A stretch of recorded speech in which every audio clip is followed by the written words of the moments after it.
want Detroit sports talk done right? Yeah! If you want it, you got it. It's Detroit sports talk with attitude. It's the Knee Jerks with Eno and Big Al. Ladies and gentlemen, I'd like at this time to introduce to you one of the finest running backs in the United States of America, and our number one pick, Barry Sanders. Here's Isaiah. Let's see what we got. All the way up. Go!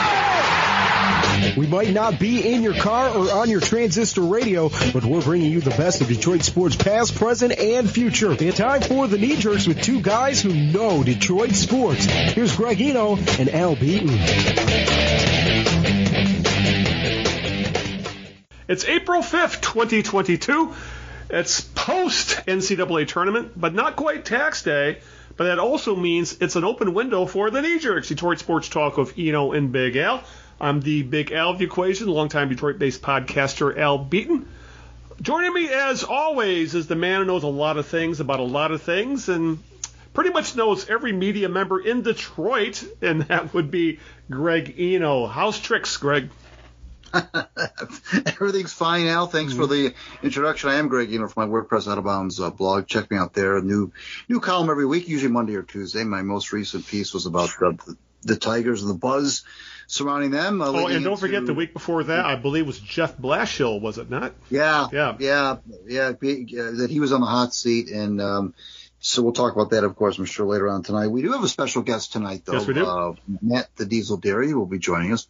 Longtime Detroit sports fans will know Matt from his days in Detroit radio and his especially the WDFN and then 105.1 and he was all over the Detroit radio for about 15 years at least. He was all over your dial, and now he's all over your podcasting world with Locked On Lions, and he does Pistons podcasts on the weekend for the team on their website. So he's so obviously our discussion with him will be heavily weighted toward Lions and Pistons talk, and with the draft coming up and so forth in the NFL. We'll talk about that with him and have fun with Matt. And we also want to let everybody know that 2 weeks from tonight, on the 19th of April, we will really dive into the Lions draft and the NFL draft in general with our good friend Mike Shoddy. That's a very, very old friend of the show. Absolutely. We're going back over a decade with Mike. Mike was one of the first ones we would have on the program.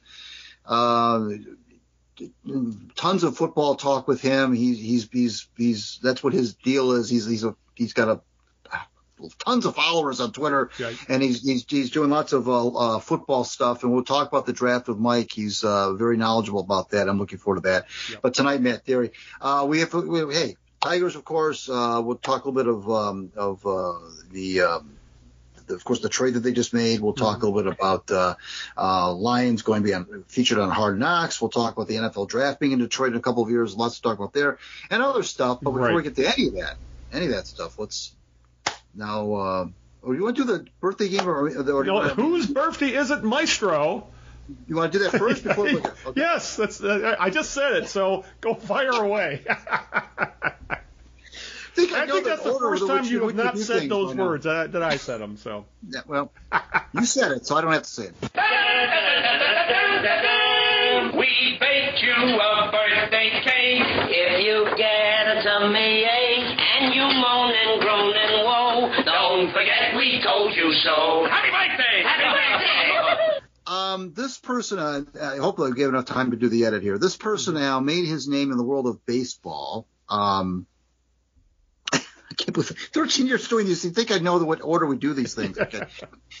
This person made his name in the world of baseball. He was born on this date in 1949. Sadly, and I didn't know this until I looked him up, he died last year in May at age 72. I didn't know that. Mm-hmm. But this is a tough birthday thing now because there were not a lot of good choices, and this is the most famous one I could come up with. So I will preface this by saying this player, though this player does have a distinction. Mm-hmm. He was one of only 3 players at the time, actually maybe still, to have collected 7 hits in a 9-inning game, and I'll stop right there. All right, I'll just throw out the one guy I know it comes right off the top of my head because he played for the Tigers, and that was Cesar Gutierrez. No.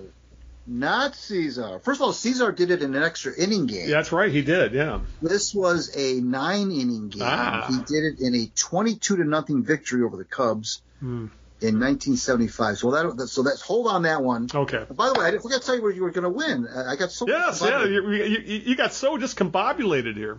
I did. I just said that. If you get this correct in the next guess, because now you only have one more guess, you will receive a free membership to the Columbia House Record Club. God, I probably I used to get a whole suitcase full of 8 tracks of Columbia House. That's really aging me when I say 8 tracks and Columbia House and the get 12 for a penny, all that fun stuff. Yes, and then you had to buy the balls and get those catalogs every month and oh my goodness. Oh. Right. It was easy to get into, not so easy to get out of. That's all right. With that, let's get to our very special guest. Why don't you do the introduction there, Greg? Matt Dery has been on all around the Detroit radio dial for, over 20 years, more than 20 years. And he's been everything from the voice of Titans basketball to he's doing some G League stuff. And he's also doing podcasting for the Lions and the Pistons. Realized that he had not yet been on the Knee Jerks, which was a travesty. So we arranged that to happen. So we'll play for you now our discussion we recorded earlier with Matt Dery. Well, I tell you what, it's been 13 years, and for whatever reason, Matt Dery has not appeared on the Knee Jerks. I realized that about a month or so ago, and I out of the blue, I messaged him on Twitter. I said, what the hell is this all about? And so we got together, and he said, I'd love to come on, and Matt and I we not just because he hasn't been on the show doesn't mean we don't keep in touch. We do, but he's finally here. 13 years into the Knee Jerks, Matt Dery is with us, the Diesel. Thanks for joining us, my friend. Greg, Al, always a pleasure. Mm-hmm. Yes, 13 years in the making, like you said, Greg, and all of your crazy posts and sometimes articles that I love, and here we are. We are, yeah. And it's I don't know if you remember this, Matt, but you and I first crossed paths. This would have been circa the mid-'90s at U of D when you were doing some U of D. I was working for Barton Cablevision, and you were doing some U of D basketball for us. Do you remember those days? I do, yeah. I was doing the Titans, and gosh, that was a long time ago. Great times at Callahan Hall. Absolutely. So we're pleased that you're with us. We have lots to talk about. We have a limited amount of time to do it, so we're going to get right into it. First of all, I know that your followers on Twitter know you for a lot know you mainly because of your podcast right now. Why don't you catch up the listeners who may not know a little bit about what the Matt Dery podcast about the Lions is all about. Well, Greg, I appreciate it. It's been a while since I've been on kind of terrestrial radio or regular radio consistently here in Detroit, going back to 2016 or, something like that. I mean, 105.1 was a failed, attempt by, at the time, Greater Media, now Beasley, to try to go all sports and compete with the ticket. And we all gave it a shot, but it just did not work out. And so after that, it was kind of like, hey, I don't know if I want to do this full time anymore. And I ended up teaching it for 3 years at U of D Jesuit High School, teaching journalism and media and communications. And I ran the student sportscast and the broadcast, and I just had a blast and literally would have retired there. And I ended up now full time working at Financial Architects, a local company here, finance and macro planning company, doing all their marketing, but I'm still, dabbling with the Locked On Lions podcast, which I started in 2016 when that kind of network was starting. They wanted every team to be represented in the NFL, and I knew David Locke, the voice of the Utah Jazz. He started the podcast series and network, and I've been doing the Lions show for 6 years, going on 7, and still do the weekly Pistons podcast for the team up on their website, and obviously wherever you get your podcasts. I fill in Cleveland, but doing some Motor City Cruise G League games. They made the playoffs, and we're doing Fridays games. So I'm staying busy in that realm, and so I still like it, and I still get a chance to do appearances like this and talk to you guys. You mentioned terrestrial radio, and of course, Al and I have been doing this for 13 years. But what is it about? Do you find any sort of freedom on podcasts that you didn't have on regular radio, or is there any difference at all, or is it still the same premise? You're still talking to people, or is it different? No, it's great. I'll be honest. Obviously, when you're doing podcasts and you're doing shows, the network and David and the folks at Locked On have basically said, look, we need to do 4 or 5 a week. During the season, you got to get 5 in a week, and then in the off season, 4 shows. So I'll usually do Monday through Thursday, 4:30, 5 o'clock during the afternoon when I'm done with work, and I can do it on my time. Yeah. And I'm not. You're right. There's no program director. There's nobody. I don't want to unearth poor memories here, but you go back to my last stop at radio where I was told sometimes like, hey, you should lead with the Pistons or the NBA today. And I'm like, no, we're leading with the Lions. Like, that's Detroit radio, and that's what's going to get attention. It's football, and football is king. And so that was a wrestling match I had to have with programmers.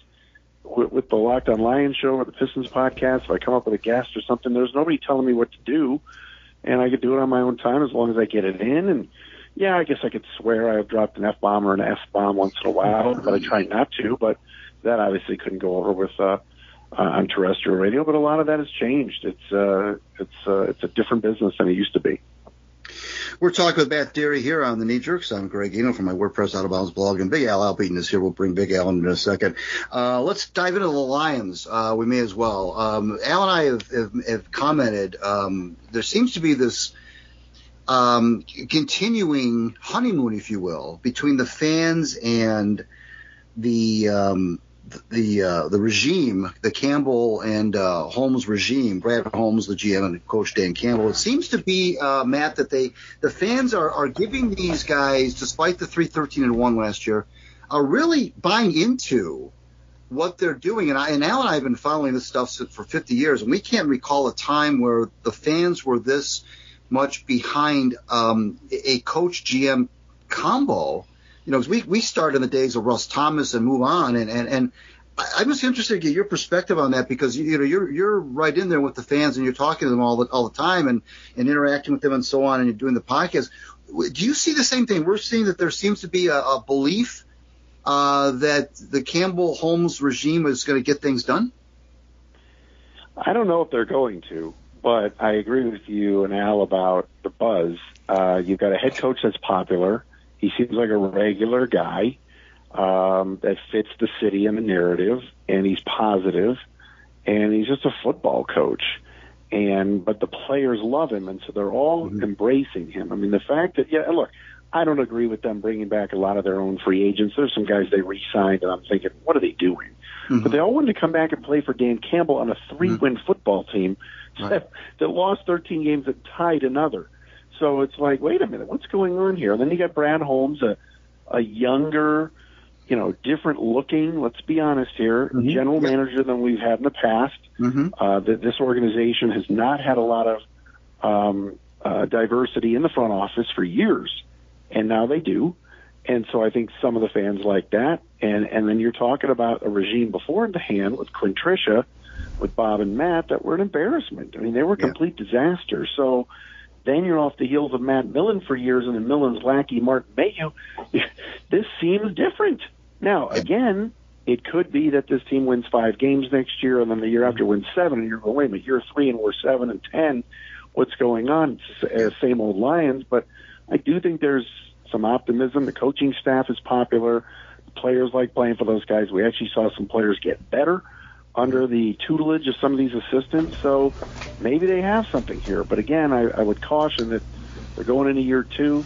Jared Goff is still your quarterback, and he's not good enough, in my opinion. And it's still going to take some time, but at least there's a base that's being built. I think I attribute a lot of this to the hatred that the fans had toward the Quinn and Patricia duo. I think that I didn't realize how much the fans were against that duo until I see now this embracing Holmes and Campbell. But of course, like you said, eventually you've got to show some progress on the field. And I'm like you. I've kind of pinned this as a 5-win team, barring any sort of, who knows? I mean, they may hit on some draft picks and who knows? But I'm with you. I'm kind of in the 5-win range in year 2, which would of course still be an improvement, of course. I think though, Matt, the fans look at the division and don't see a lot going on there. I mean, yeah, the Packers win a lot of games, true, but they don't win playoff games anymore. And then you've got the other 3 teams who are, I think, kind of the same. I mean, I don't think the Vikings are a very good team. I don't think the Bears are anything to write home about. Everybody's kind of got their own QB problems or challenges, if you will. So do you think the fans are looking at the division as something that is that can be mined? That maybe this is not like, an impossible thing that the Lions could maybe, win this division in the next couple of years? Yeah, I mean, I agree with you. The Vikings have a rookie coach that is very young. It's never done it before. And Kirk Cousins is still Kirk Cousins. And I agree with you about the Bears. That I don't know what that is. And, they're putting a lot of eggs in the Justin Fields basket. Right. And they're not as good. I mean, they just traded Khalil Mack, and they're not going to be as good on paper. And neither are the Packers when you lose the likes of Devontae Adams. Now, you're still bringing Aaron Rodgers back, but Green Bay's still the class of the league. But, yes, the Lions should be moving up and trending upwards. And you've got 5 picks in the top 100. You may have more if they elect to trade back.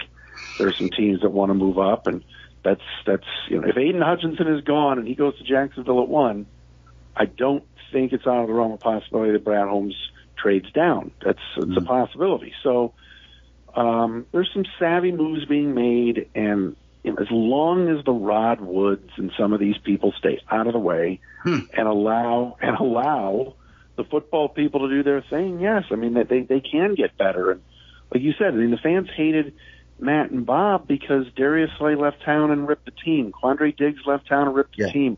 Mm-hmm. Golden Tate made comments. Yeah. People that left, Ashawn Robinson, they were all like, we couldn't wait to get out of here, or this was toxic. Nobody's saying a word out of Allen Park. They all enjoyed their experience last year, and there's something to that for a change. Absolutely. Let's bring Big Al in. What you got for Matt Dery? Well, you did bring up Jared Goff and the quarterback situation, and obviously the draft is everybody's talking about right now. And there doesn't seem to be any kind of real consensus as to what the Lions will do. Obviously, there's always a possibility of trading down, but that requires someone to fall in love with a player. We don't know if that player is there between it could be Walker, Thibodeau, Willis, whomever. What if you're a betting man, what do you think the Lions are going to do at number 2? Are they going to draft a defensive end? Will it be a quarterback? What happens here? Because, to be honest with you, I have absolutely no idea where Holmes could go with this. I don't either. I will say this. If somehow Jacksonville takes Evan Neal, the big tackle from Alabama, or Nkanwu from NC State, they'll sprint that card up to Roger Goodell and take Aiden Hutchinson. Sheila Hamp, Steve Hamp, her husband, they're Ann Arbor people, and they love Michigan, and they're Wolverine fans. And I think that they will tell Brad Holmes, this is the guy. Remember, Al and Greg, they did not sell tickets last year. The league was ticked off at their ticket sales and some of the things that they didn't accomplish a year ago. And they had a 3-win team, but I think Aiden Hutchinson would be a box office pick and a football pick. But if he's gone at 1 and he goes to Jacksonville, then you're right. Then where do they go? It could be any way. I don't think they're taking Malik Willis. And I don't think Kayvon Thibodeau is at the top of the list. Now, there's been some chatter over the last couple of days that the Lions all of a sudden like him again and think he's the guy. But does he fit the Dan Campbell narrative of hard worker, lunch pail, Detroit, grinder? Kayvon Thibodeau was at the Combine, did 2 drills, and left. Yeah. He left town. And, I think that some of the Lions were members of the front office like, wait a minute, what's that? And so there are some red flags with him. Is he talented? Yes. Is he a fit in need? Absolutely. But I don't know. I think they're going to take this month to really look at this. And they did their due diligence. Holmes was out at Oregon. They know Oregon well after having drafted Penei Sewell there a year ago. And don't forget Aleem McNeil, his younger brother, plays at Oregon. So they have some Oregon ties. The question is, Is it going to sell them enough on Thibodeau, or do they go safe and take a guy like Trayvon Walker or even Kyle Hamilton at 2? And just to follow up, do you think this team is going to just kick the can on the quarterback till next year and see what's happened, where the cards fall in next year's draft? It's possible, but I mean, they have so many picks here that there's a chance that if there's a quarterback that they like, let's say Kenny Pickett drops to 32. Do you take him, let him hold a clipboard for a year or two, but you have him for 5 years? Now, Pickett could be gone. Willis could be gone. I don't know what they think of Matt Corral. Desmond Ridder is another option. Maybe they like him. He was at the Senior Bowl too. But I think if they take one, it would be at 32, because that way you have that 5-year contract for first rounders, and you could sit them for a year. But let's say they go Thibodeau at 2 or something, and then at 32 they take a receiver or they take a safety. I don't think at 34 they're taking a quarterback. I think they'll wait and maybe grab a developmental guy like Carson Strong or one of these guys later. But this organization, no matter if it was Brad Holmes last year, Bob Quinn before him, they never have drafted quarterback. Right. Not since Stafford. It's bizarre. And then they re-signed David Blau and Tim Boyle, and those two guys stink. So, I don't get that. But maybe they're positioning themselves to do something at 32. Wouldn't surprise me. We're talking with Matt Dery of the Locked On Lions podcast, and, of course, his Pistons work as well. And on the Knee Jerks, I'm Greg Eno from my WordPress Out of Bounds blog, and Big Al Alpine, that's who you just heard, is with us as well. Matt, is it fait accompli that Jared Goff is a short timer here? I mean, could it be that we all get shocked and the Lions hitch their wagon to Goff after all this speculation about Willis and whomever else you want to talk about being the quarterback of the future? Could it possibly be that Jared Goff would be the guy that they they hitched their wagon to? I know you're not enamored with the guy, but I mean, he is a quarterback who did go to a Super Bowl. I mean, is it out of the realm of possibility that he might be the guy? No, I don't think it is, because I think they like him. And remember, Brad Holmes helped draft him in Los Angeles. So did assistant GM Ray Agnew. And I think they think there's something there. And I think they think that Anthony Lynn, the now former offensive coordinator, really held Jared back last year. Once they basically castrated Lynn and took the play calling duties away from him, Goff seemed to play better. And when he was healthy, he was fine. And then he had a nice rapport with Amon-Ra St. Brown, Josh Reynolds, Hawkinson when he was healthy, and all of a sudden he didn't look terrible. But the question is, this year, if they give him weapons and they draft another receiver, they've already picked up DJ Chark, they're bringing Amon-Ra back, they're bringing Reynolds back. If Cephas is healthy, Hawkinson, a drafted tight end, I think they're going to take one at some point. The running back room is strong with Swift and Williams and Craig Reynolds, and they've got some depth there. And the O-line's good. There are no excuses anymore. Yeah. I mean, last year when Goff was throwing to Brock Wright and, the ghost of Khalif Raymond, although Raymond's back, I think they're going to draft a wide receiver, an X receiver, somebody that can play the outside. There should be no excuses then. But the contract, the way it is with Goff, obviously he's got 3 more years left, but after this year, they can get out of it with some ease. So I think they like him. I don't love him, but I think they like him. So, well, don't forget Cephas. Don't forget Cephas. He's kind of flying under the radar. He's not bad. Yeah, I mean, right, but he's not great. No, right. No, I think the Chark thing is going to help, and you saw how much I think. How much more comfortable Goff looked after they traded or they picked up Reynolds. I think that was a Josh Reynolds. I think that was you could see that there was something there between he and Reynolds. So, we'll see. What about the defense? I mean, obviously, they brought Tracy Walker back. That was popular. There's still obviously some need to rush the quarterback, and I'm not really convinced about the linebackers. I'm not really a Anzalone fan necessarily, and I know they brought Jared Davis back, but what's going on defensively with this team? It seems like that was they looked. I mean, you look at games like in Seattle, for example, and other games at Philadelphia at home, where they just were shredded by guys who weren't exactly. I mean, I know Wilson is good, but they just were shredded. I mean, what about the defense? Yeah, I mean, I think it's still a long way to go. I'm a little bit surprised that they didn't utilize free agency to add more pieces, but I think they feel like, all right, we drafted Onwuzurike and McNeil last year, and they're only going to get better. I think Aleem McNeil had a solid rookie season, unspectacular. I thought Onwuzurike did not play well. And they're claiming that, well, he was hurt in training camp and he got a slow start. So a healthy Levi Onwuzurike to start the year with Romeo Okwara. I believe they're going to take an edge rusher at some point in this draft. You're bringing Charles Harris back, who played well enough. You feel like you got some depth along the D line. It should be better. Michael Brocker is a very good leader and a veteran piece, but didn't play all that well last year. I'm with you, Greg, on the linebackers. I don't know what they're doing there. I know Derek Barnes is a rookie. Was a rookie last year. He's learning.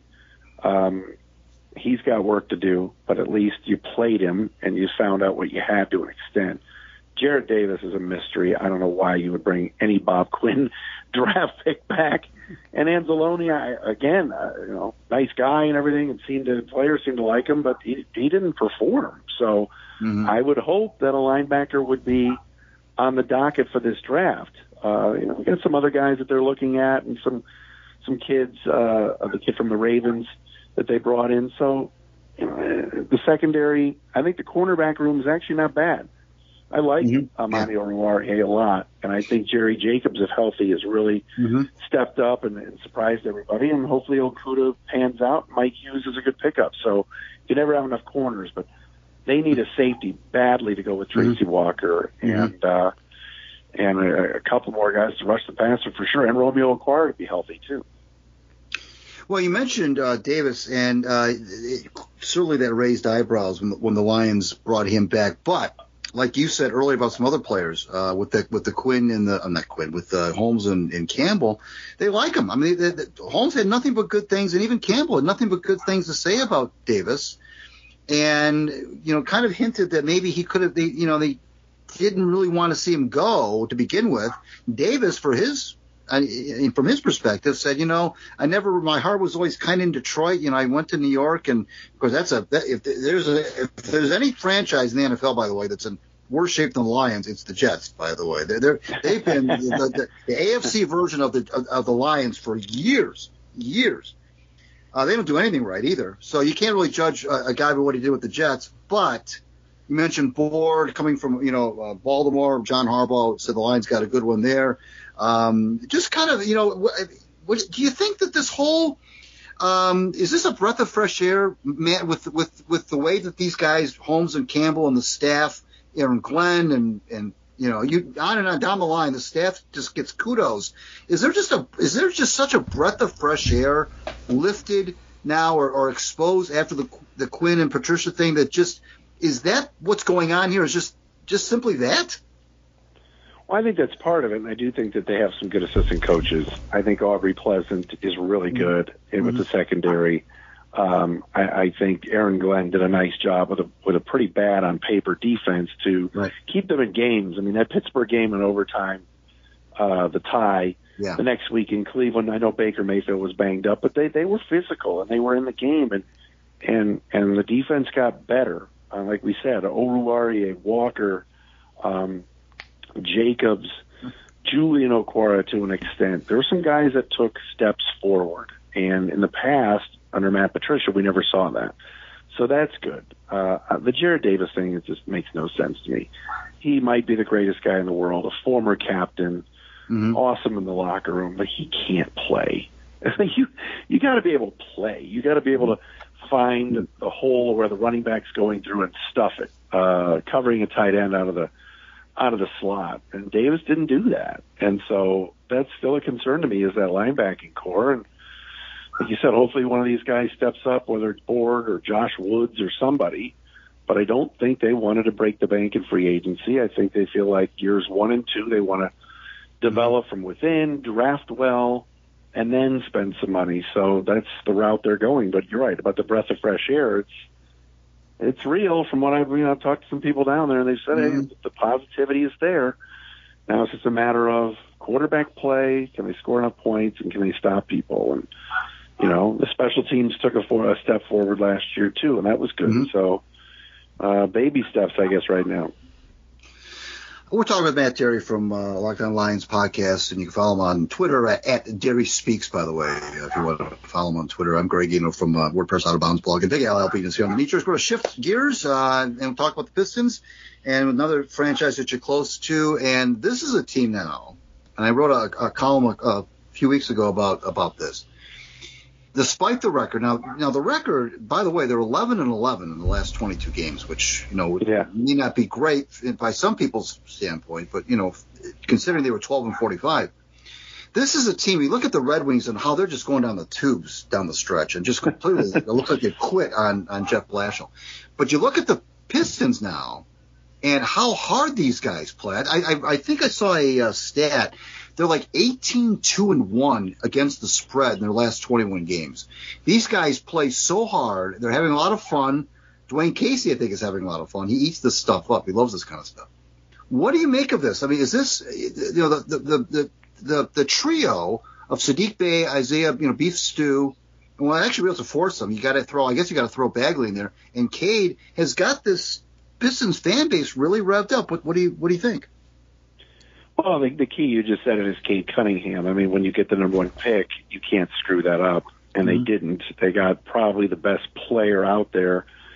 I know Evan Mobley started off like on fire and was playing so well for the Cavs, and he affects winning more than any player in that draft, more than Scotty Barnes and more than Cade and more than Reily Greene. But I don't know if he deserves Rookie of the Year because he's kind of leveled off a bit. He's been hurt. But it's a pretty good draft class. But Cade is just taking it to a new level. Obviously, it's a slow start, and the ankle problem in training camp, missed all of preseason. And then there was pressure on him to perform right away when he got healthy, and I don't think he was ready. But as the season has gone on, he's gotten so much better.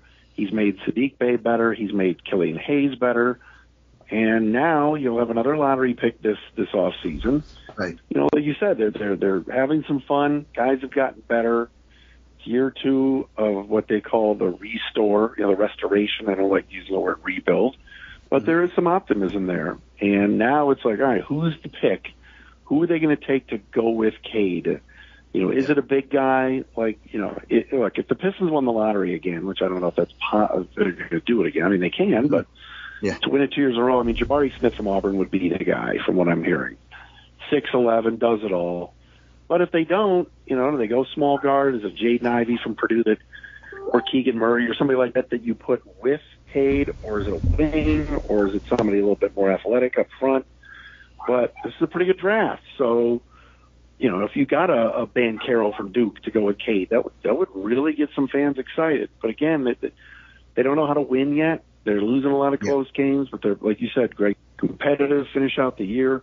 Their G League team, the Cruise, has done really well. So it's a nice little feeder system. That's how you want to build this thing. Let's bring Big Al back into the discussion. What you got for Matt Dery? 25 wins so far. I think a lot of people were at least hoping the Pistons were going to take a step and maybe sniff a play-in game. Obviously, that's not going to happen this year, but there are signs that they're starting to figure things out, especially the way Cade has stepped up this last 2 months or so.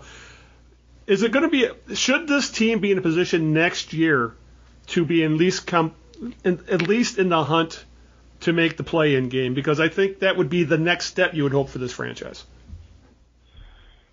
Well, yeah, I mean, obviously that play-in, you're talking about the top 10 teams in the East. The problem is that for the first time in who knows how long, the East is good. Yeah. It's better than the West. It makes, when Brooklyn is in the 9 or the 10 spot, you're like, wait a minute. Like Boston's like really good. Mm-hmm. Charlotte has really accumulated talent, and with LaMelo and Miles Bridges, Gordon Hayward, and you look up and you go, Cleveland has made huge strides with Garland, Allen, and Mobley, and you go, well, they're better than the Pistons right now. So now the Pistons are actually getting watchable. They're accumulating some young talent, yet the East is good. So that's not going to be easy to get into the top 10 next year. But I think let's see who they draft. Let's see what they spend money in free agency. It's never easy to lure NBA free agents here. It just isn't.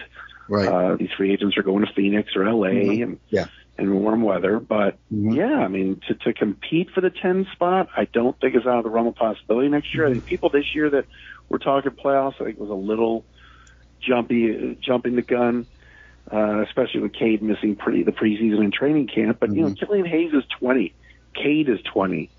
Sadiq is 22, 23. I mean, these guys are pretty young, so that's good. Keep them playing. Sadiq Bey has started every game this year, and so they'll be. I think they're on their way. I think it's getting better.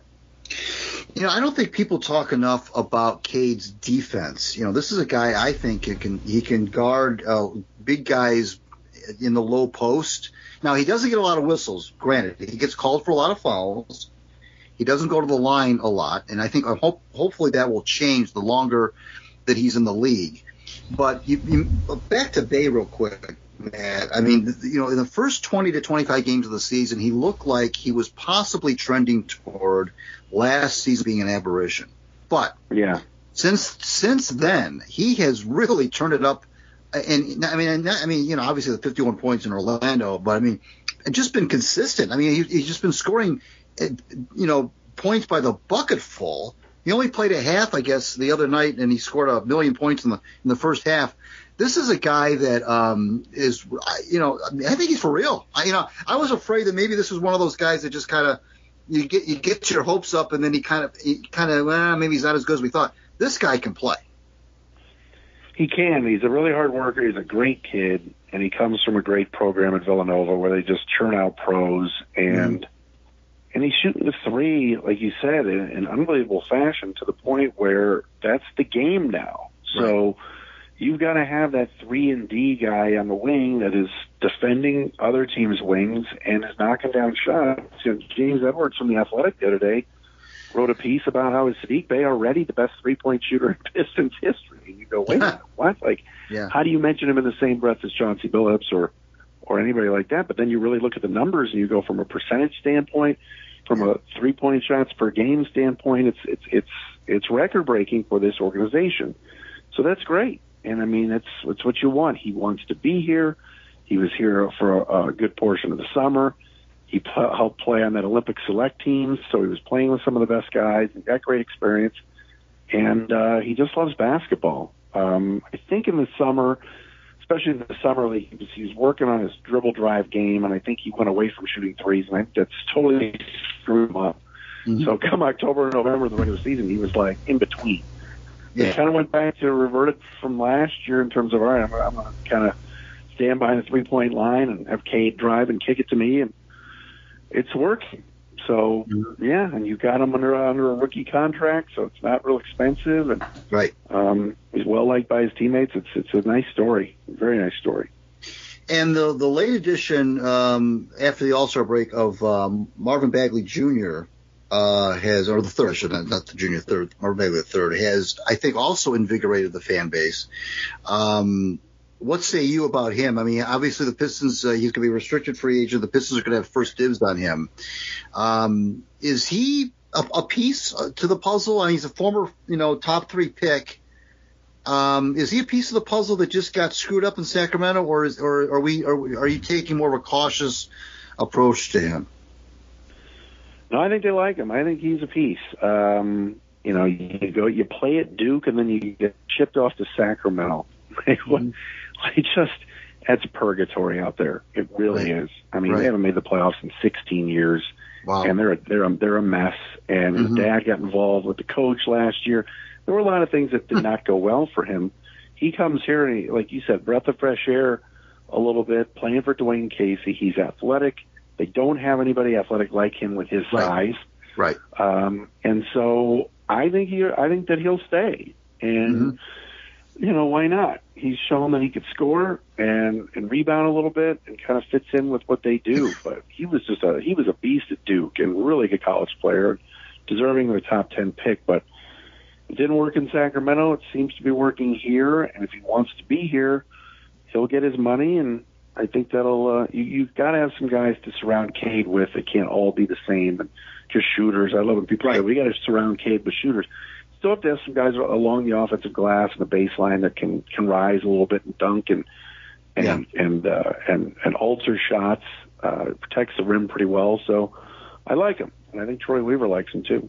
It'd be interesting to see how he coexists with. I think part of the question when he came over was how is he going to coexist with Beef Stew? But I think that they kind of complement each other with the type of player they are and what they do as bigs. So we'll see there. One more from Al Beaton before I let you go, Matt. What you got for Matt Dery? I want to go off the reservation since I haven't heard your takes on the Tigers in so long. How do you feel about the Tigers offseason with their where they went with Javi Baez at shortstop and obviously the big trade they made last night with picking up Austin Matthews to play left field? And is this a team that could sniff the playoffs? Austin Meadows. Austin Matthews would be awesome. That's the hot. Yeah, he would. Yeah. You're right. Austin Meadows. I'll say this. I've been very hard on this organization for many, many years. Yes, you have. As you know, I've been an Indians fan forever now. Guardians. I don't know what we're doing by the way, except I think our owner's selling the team because like the assets are frozen and it's killing me. But I will say this, like last night I saw in the middle of the Kansas game, this Austin Meadows thing. I'm like, wait a minute, that Austin Meadows for Isaac Paredes? Like, that can't be right. And you're thinking, this guy hit 27 homers last year and drove in 100, and he's being traded for a seventh infielder. It made no sense to me. Now, the Rays, it always scares me whenever you do business with Tampa Bay because they don't lose. They don't lose trades. They don't. Right. And they fleeced the Indians years ago in the Yandy Diaz Jake Bauers deal like badly. So it's like I have experience with it. You think to yourself, wait, why is Austin Meadows being shocked? He was being shocked all offseason. But here, he comes in and he'll play because Reily Greene is hurt. You look at that lineup and you go, man, the Tiger lineup is really good, and I think it is. And I think that I commend them for giving Torkelson and Greene a shot. But, fellas, I'll say this.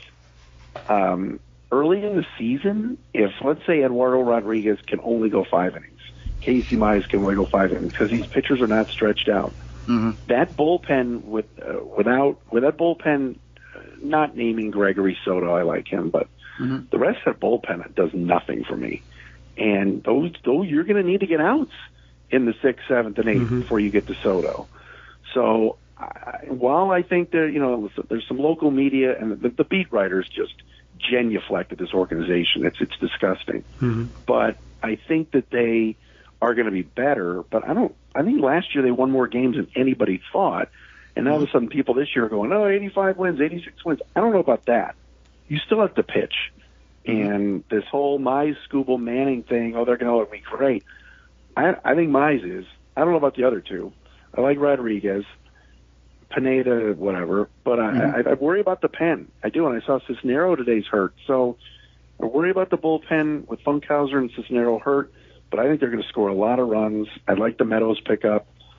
Tucker Barnhart is really good behind the plate. I thought it was a good pickup too. I'm not a huge Baez fan, but I think that they're on their way. I do, but I caution people thinking playoffs and the pitching. That still concerns me a little bit. Well, I think that's fair. I mean, I would push back a little bit on the bullpen. I think the bullpen has been maybe I like it better than you do. I like Fulmer. I like Funkhauser. I like some of the other pieces they have in there. But bullpens can be very, mercurial. I mean, they're up one year and down the next. I mean, it's hard to – you really don't know what you're getting out of your pen. You like to think you do, but you really don't know. I mean, these guys can be good one year and crappy another year. And then Chafin, I think the Chafin pickup was a good pickup. I know he's hurt right now, but I like him too. Yeah, but again, Chafin, Funkhauser, and Cisnero are all hurt right now. No, yeah, well, that's true. So that I think is going to hurt. I think they're not. But they don't. I don't think they're long-term injuries. Number one and number two. May as well get those injuries out of the way now. And have them healthy, later down the line, because anybody can get hurt at any time, of course, I suppose. But Matt, it's been great talking to you. Thank you for doing this. It's been like 13 years in the making. I hope it was worth the 13-year wait. It was a lot of fun, guys. Tag me on the post, please, so I can share it with the audience. And anytime. I'll tag you on the link too. When we get the link up, I'll tag you on that as well for sure. Absolutely. Please do. Thanks, fellas. Thank you. Thanks, guys. Thanks, Matt. It was nice hearing the Diesel's voice because for a long stretch of my sporting fan life, Matt Dery was a big part of it because especially when sports talk radio was really didn't really become a thing in this area until about the mid 90s, and it really hit its stride around the year 2000 when WDFN was like all that anybody listened to if you're into sports around here. And obviously going back that far, Matt was a very big part of it. I'm sorry that 105.1 ultimately failed, but I'm glad to see that Matt has kept his fingers in the sports pie with the podcasting, because it would have been a shame for someone as talented as him to just walk away from talking about sports altogether. So it was refreshing to hear his voice. Yeah, absolutely. I agree. All right, Greg, with that, I guess we'll talk a little Tigers because they've been in the news quite a bit, and obviously the season starts, I believe, Friday. And a whole lot to talk about. And we touched on it a little bit at the end of our chat with Matt. And obviously we'll get into the Austin Meadows trade. Not Austin Matthews, Austin Meadows trade. But we need one of the big reasons why that trade was made, Greg, because we heard all spring that, well, Spencer Torkelson and Reily Greene make the team. Those are the Tigers' two top prospects, two prize prospects. They're both, I believe, top 5 prospects in all of baseball. Greene is a center fielder. Torkelson is a first baseman. Torkelson did make the team. He will start at first base, Greg, opening day, and it's all been essentially it's complete at this point that Miguel Cabrera will finish his career as a designated hitter. He's not going to play first base this year, not with Torkelson around. But also expected to make the team was Reily Greene, who I think a lot of people think is an even better prospect than Torkelson because, one, he plays a more impactful defensive position, and they think he may be a more all-around bat than Torkelson to bring power.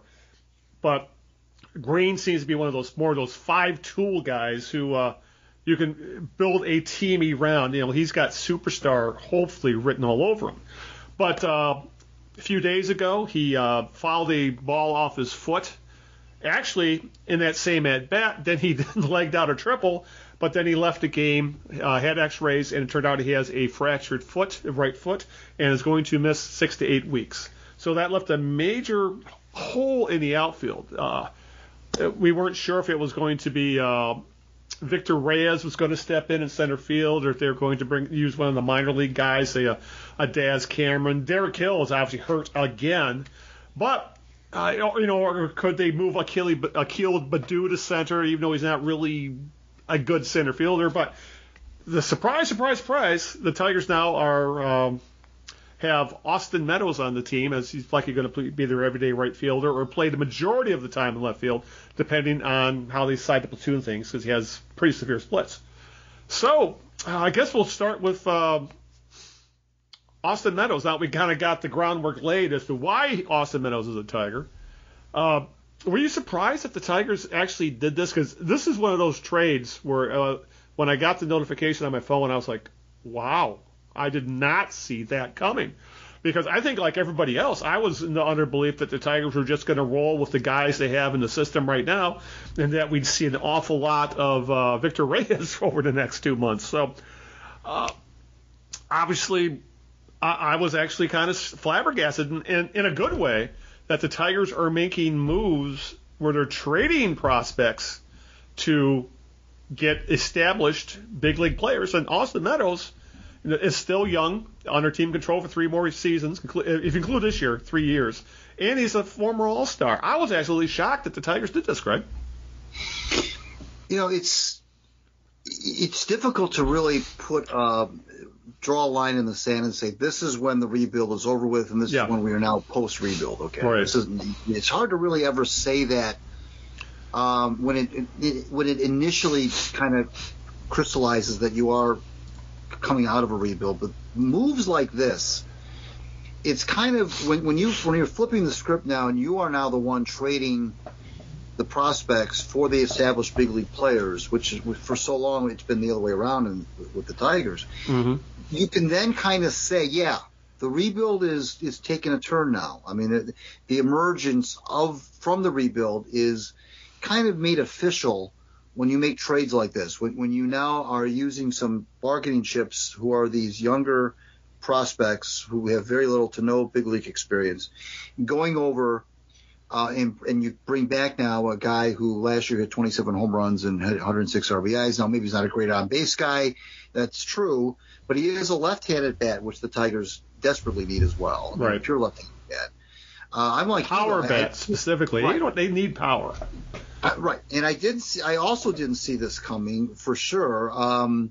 It did. But I hope that this kind of will put to rest some of this Chris Ilitch is a cheapskate stuff, and Al Avila doesn't know what he's doing. And I mean, these are the kinds of moves you don't make trades. It's very hard to make trades, or I should say, it's very unusual to make trades this close to the beginning of the regular season. This is not usually the time of the year where you make a trade like this. Yeah. The most famous, of course, version of something like this was when the Tigers made that trade late in spring training in 1984 and brought Willie Hernandez and Dave Bergman over here. That was not expected either. Why? The Tigers felt like they needed another arm in the bullpen. They thought they needed to upgrade their defense at first base because Gerald Evans was, older and he was playing third base at that time and so forth. And and Bergman was brought over for his glove, and he was a sparky kind of a player, and Willie Hernandez was brought over because the Tigers felt like they needed a lefty arm in the bullpen to go with Aurelio Lopez, and then obviously that turned into they traded they traded a young kid in Glenn Wilson, they traded an old guy in Walkenfuss, and that was unexpected as well, and that just led to of course winning the whole thing. So the trades, late in spring training or just before the regular season begins, just usually doesn't happen. Usually don't happen because teams usually have their roster, for the most part, set at that time. They're not looking to make a move. That's why you don't see a lot of moves made in April or May either. Frankly, it all happens kind of once spring training is deep into March, you don't see a lot of player movement until maybe mid-summer. So, yeah, it was very unusual to make a trade of this magnitude. It also gives Reily Greene and the Tigers, frankly, both of them now can have some patience in getting Reily Greene back in the lineup. Right. The last thing you can do is rush him back. Not that they would have necessarily, but now you really don't have to because now you've got Greene is a left-handed batter as well. So now you've got your left-handed bat in Meadows, and you can take Greene can take his time a little bit to make sure he's really ready to go. Maybe instead of bringing him back in May, maybe they bring him back in June. Maybe they be really cautious with him, have him play some games in Toledo, really make sure that foot is good to go. So that's that. And then when he does come back, when Greene does come back, now you've really got a, depth in your outfield. And this is not a short-term fix. I think Meadows has got a couple of years anyway left in his contract. He's actually under team control through 2024 this year and the next 2 years after that. Okay. So he won't even hit free agency till 2024, till the 2024-2025 season. So that's and that's all. Yeah, he's only 26. He has one All-Star game under his belt. A career slash line of he's at 260, 333, 489. He was I tend to throw the COVID year out completely because he did have COVID and he was injured part of that year. But 33 home runs in 2019. He had 27 home runs last year. And he's young. And I think that's the main thing because oftentimes when you see a deal like this where you trade a prospect, you're getting someone in their 30s or probably on the bad side of their prime. You're not getting a guy who's entering his prime and is likely going to have his best years to come, which is so good about this. And Greg, could you have believed a few years ago that the Tigers would actually be blocking a prospect? Because that played into this trade. Where do you play Paredes? He's not going to unseat Jamer Candelario, who's been one of the Tigers' best players on the team. He's the Tiger of the Year the past 2 years, and he's pretty much entrenched himself as the everyday third baseman. He's obviously he can't play short. We've seen enough of him in the big leagues that he can't play short, and Baez is there anyway. And I don't think he's a good enough defender to play second base, and they just signed Jonathan Scope for 2 years anyway. So he doesn't. Paredes doesn't hit for power. He has he's very patient at the plate. Doesn't strike out. He walks quite a bit, but he doesn't hit for power, and you don't know where you're going to play him on defense. So that really does make him a prime trade chip for the Tigers. And this is I can see why the Rays did this. The Rays did this one to save money because they're the cheapest franchise in baseball, and Meadows is going into his arbitration years, and also the fact that there is skill there in Paredes. There is skill there, and I think the Rays. I think we can put him at third base. They have a third base opening. They have put him there, let him and write it out with him, and hopefully they can. I'm sure they're betting they can fix the lack of power, or at the very least make him more of a Candelario type player. I think in Paredes, you hope that he turns out to be as good as Jeimer Candelario, and obviously the Tigers already have a Jeimer Candelario. So this trade makes perfect sense for both teams. It makes even more sense for the Tigers because these are the type of trades you have to make. This is why you have prospects. I think sometimes fans forget that. Is that it's not just about grooming the prospects to become big leaguers on your team. Right. It's about cashing in on that prospect value to get legit big league players. And there's one thing that I know that both of us have said on this podcast countless times since we started recording this show. The team that gets the legitimate big league ball player 99 times out of 100 wins the trade. Right. And this is, another piece to the puzzle because they have the outfield. You could make the case that the outfield was kind of teetering on, is it as good as we think? Is it maybe not as deep as you thought? You're putting your eggs in the Reily Greene basket. Think about it. You have Grossman is coming off a career year, but he's going to be 33 this year. You have Badu, who you don't know. You don't know if he can hit left-handers yet. And obviously he's still young and he's still pretty much a wild card. Derek Hill is hurt all the time. Yeah, and a lot of these guys Hill gets hurt a lot. Yeah, and I think they pretty much already written off a guy like Daz Cameron. And Derek Hill can't stay healthy, and he's an offensive question mark as well. So you're right. You make a great point about the outfield. We weren't sure how good this outfield is going to be, and Meadows really solidifies what looks like a fairly solid outfield if guys play up to expectations. And let's not forget to mention that you mentioned moves like this. These are also moves, Al, that tell A.J. Hinch that the Tigers are serious about this whole thing. Now, he's going to opt out either after this year. I think it's after this year. I think the opt out was after 2 years. The first 2 years. That's the rumor. I don't think that's ever been confirmed, but that's the rumor. Right. Yeah. That's true. That's true. But if that is true, if there's any hint of that being true, these are the kinds of moves that get managers to stay. I mean, you're making these kinds of additions now.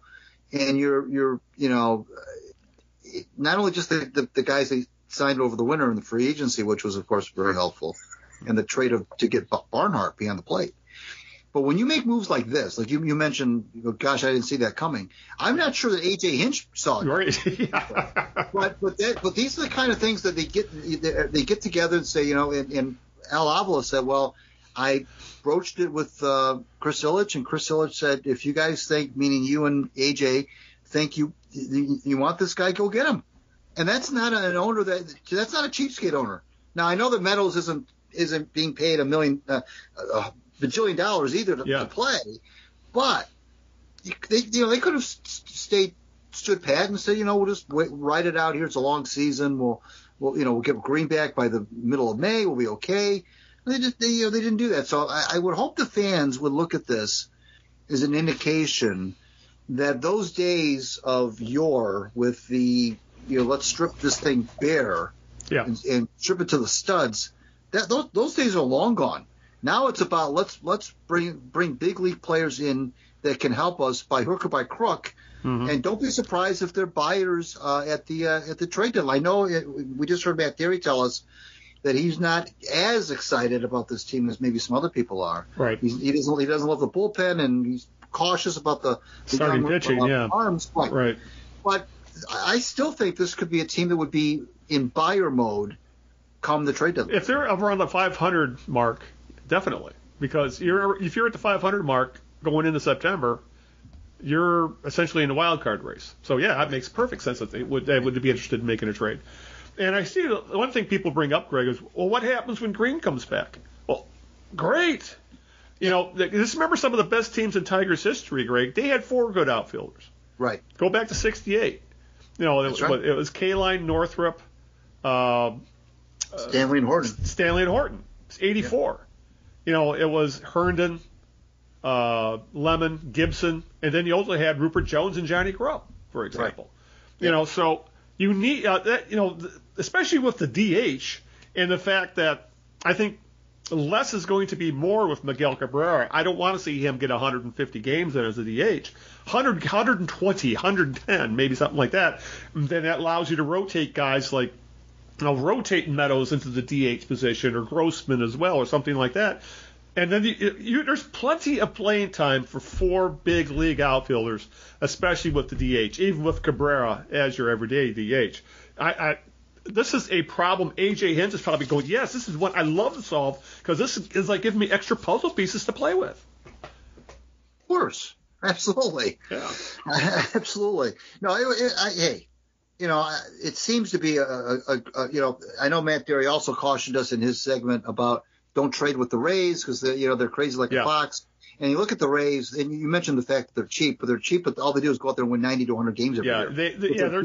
They have to be cheap. Their owner forces them to be cheap, but they can also afford to be cheap because they are probably the best developmental franchise in baseball. Yeah, and Kevin Cash is – I know I've sing his praises all the time, and I know I sound like a broken record, but Kevin Cash is – if there's anybody that's A.J. Hinch that's better than A.J. Hinch, if there is a better manager, it's Kevin Cash. Yeah.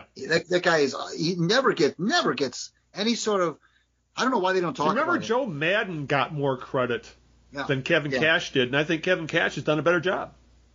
I think he has as well, and I just hope that one day he wins a World Series to really solidify his standing as one of the best,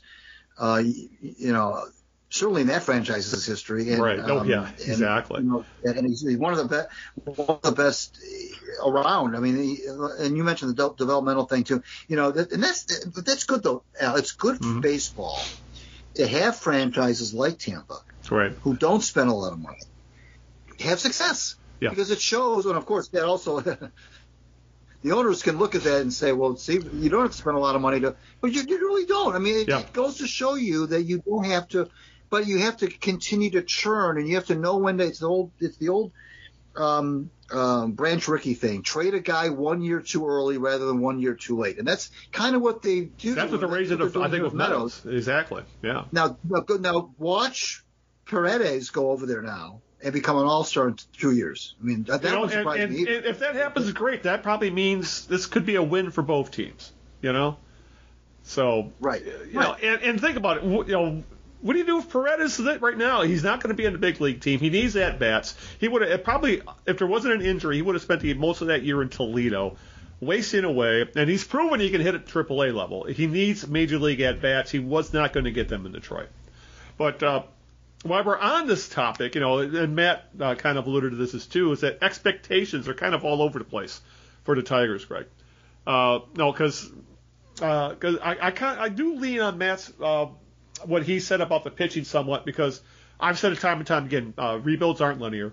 There's no guarantees that the Tigers are putting so much pressure on their 3 young pitchers that they are really depending on them to step up to play a big part in this team being contenders. Hopefully they turn into 2006 Justin Verlander, for example, or 2006 or some of the older guys turn to 2006 Kenny Rogers. But analytics aren't really buying into the Tigers just yet. The Pacoda projections says 68 wins. Fangraphs projections say 75 wins. This team won 77 last year. So that's the thing with the projections. Like Pacoda, they only go on the past. They don't really project out what they think a guy is going to do this year. I'm sure they're basing their those projections on essentially, for example, Greene and Torkelson being maybe league average at best in their rookie years, things like that. But this is also a team that won 77 games last year. They played above 500, 3 games over 500 the last 6 months of the season after that horrific April. Right. So, and I think the fan base, especially now after the Meadows trade, thinks this team is going to compete for a playoff spot. but is this team ready? Are expectations starting to get too high right now, Greg? Is this a playoff team? I think the jury's still out on that. Because I think even before the Meadows trade, I think we were probably both in the fact that a good season for this team is if they're hovering around 500 in September. But, especially the expanded playoffs, that's probably you're going to be into playoff contention in September.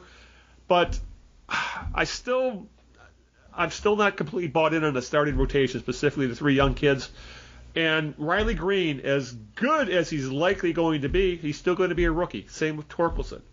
I'm just afraid that people are putting too many eggs in the rookie basket, thinking that all five pitchers are going to be like Justin Verlander as a rookie, and that rarely happens. It's completely fair, totally understandable. I get it.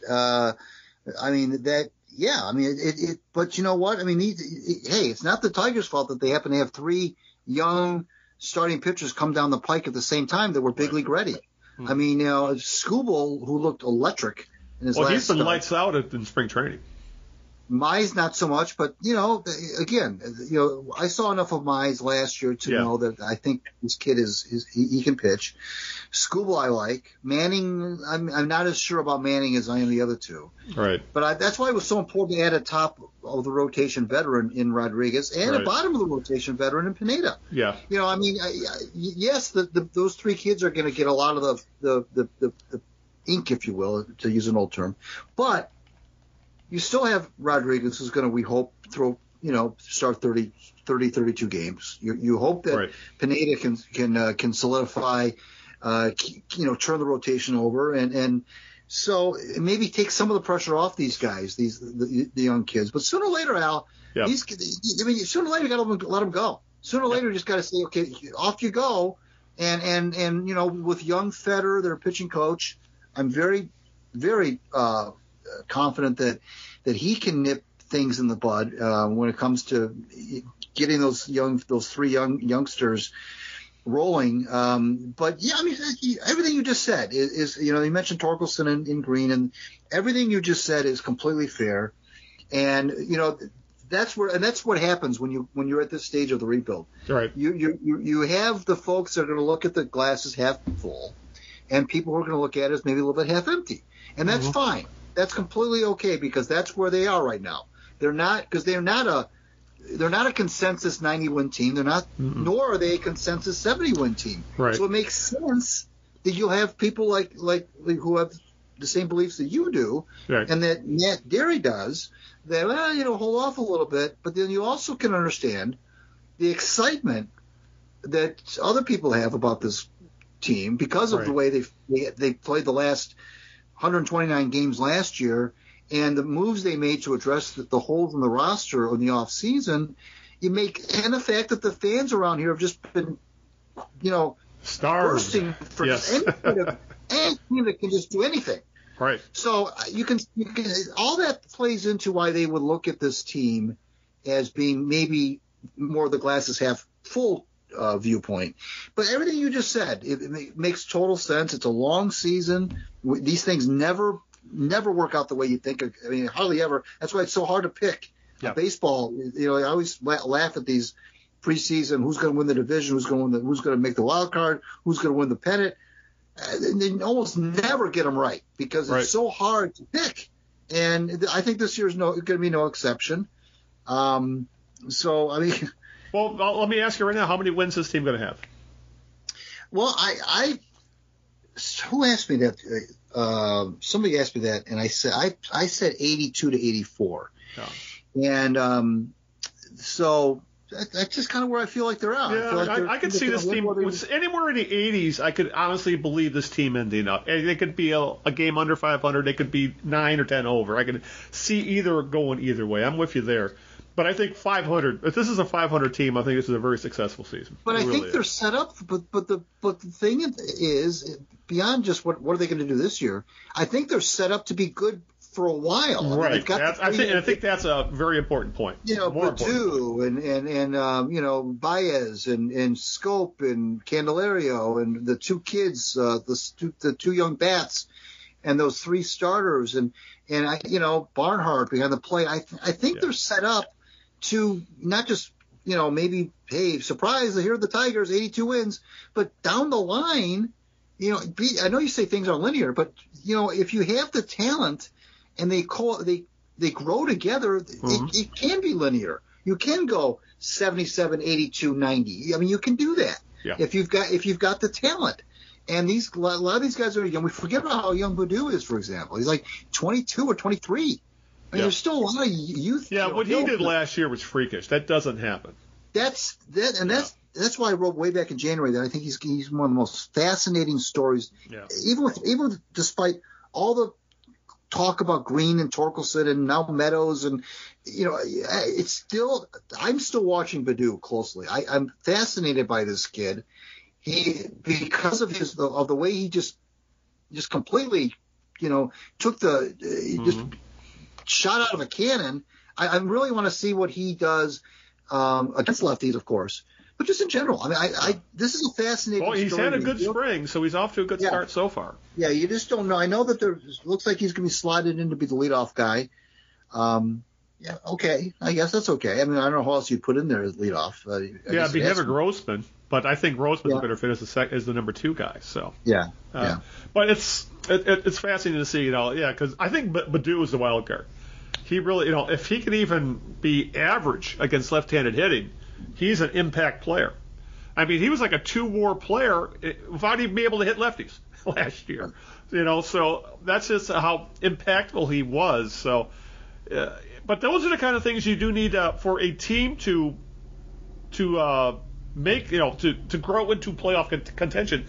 You need to find a few guys. You need to find a few diamonds in the rough. Like the 2006 Tigers. No one saw Joe Zamaya coming, for example. Right. Good one. That's a good one. Unfortunately, his career was short, but exactly. You need a couple guys to kind of come out of nowhere. So. Maybe another guy like that could ultimately be was it Ryan Kreider in the minors right now?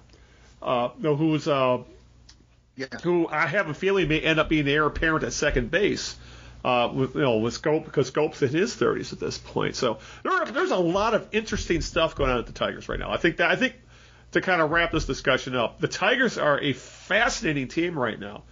Just because of the mix they have put together of the young players. They got some really exciting young players, and then this trade they just made. And as you said, I think played into all this as well is that you have a fan base, not just a Tigers fan base, but a Detroit sports fan base that is literally starved for anything good to cheer about, for a team to have a winning record. How long has it been since the team's been over 500 in this damn town? It's not a college football or basketball team. I can't even remember at this point. Yeah, I don't know. That's a good question. Yeah. That's a very good question. All right. So with that, though, before we move on to a couple more topics, Greg, why don't you get out question 2 of the birthday game? Okay, this is it. This is for the free membership to I have my penny ready to tape to the cardboard. That's right. Yes. That's right. That's what you would have to do. Yeah. Okay, this person was born, like I said, 1949. He died last year at age 72. He's one of only 2 players to collect 7 hits in a 9-inning game. He did it in 1975. Ended up also he was a career National Leaguer, by the way. He played for in the Steel City and in the Bay Area in the National League, and he was a second baseman. Huh. Pirates and Giants. Second baseman. He was part of that family. He was part of that 1979 family team. Yeah. Right. Oh, I should. And the thing is, I should know this, and it's not coming to mind. Went to the Giants in a free agent move. Yeah. Oh, crap. You got it, but all I can remember from that We Are Family team is Willie Stargell and Dave Parker. Oh, and Kent Tekulve as well. But I'm drawing a complete blank. I really am. So I guess I'm not getting those 8 tracks. So I'll just I'll hopefully go for question 3 and I'll get it then, because that's usually the gimme. All right. With that, Greg, now that I've disappointed you so much, let's move on to another disappointing franchise. That would be the Lions, because there was a little bit of Lions news. We're not going to argue about the draft or free agency or anything like that. We've kind of covered free agency, and we'll talk lots about the draft on our next show. But there was a little bit of Lions news over the past couple of weeks, and it was more the big picture stuff. They are going to be featured on Hard Knocks, the HBO All Access behind-the-scenes show, and the Lions are going to host the 2024 draft. If you're not familiar with Hard Knocks, that is as I mentioned, it's a 5. Essentially, it covers all of training camp and exhibition season. It's 5 episodes every week on HBO. It's there's only 3 teams who are eligible. I believe it has to do with if how new your coach is and what your record has been, if you've been in the playoffs, blah blah blah. And the only teams who were eligible for this season of Hard Knocks were the Jets, the Panthers, and the Lions. And Greg, of those 3 teams, I would say the Lions probably are the most compelling team to watch. I think much because of Dan Campbell more than anything else. And if I wonder if that was the ultimate selling point, was the Lions have Dan Campbell. People around NFL, fans know who Dan Campbell is, even if it's just for the infamous biting kneecap speech. But I think people can actually know who's the head coach of the Lions, Dan Campbell. Do you know who the head coach of the Jets or the Panthers are? No, I know I can name at least the Jets because he's a local guy, and Robert Saleh. And isn't the Panthers head coach Matt Rule, I believe?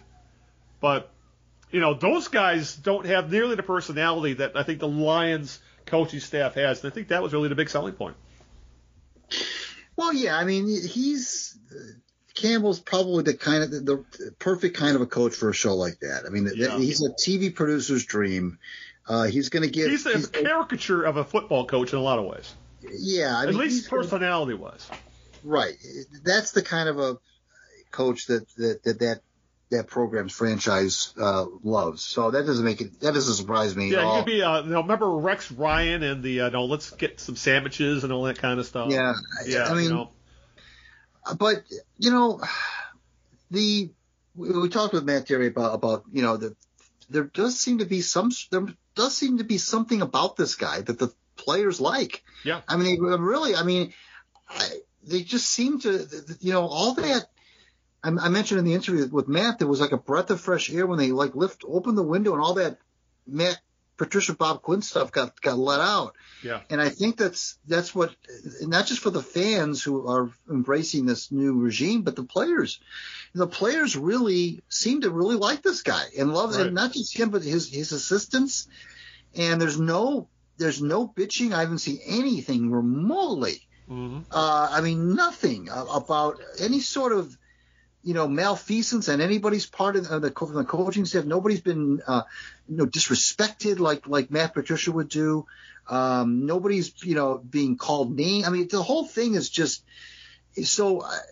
Maybe now with this Hard Knocks thing, this will be another thing for the Lions organization to kind of hang their hat on. Ultimately, they got to win football games, of course. But I suppose it's good for the fans. It is a popular show. Lions fans have been wondering when they were going to get their shot at it.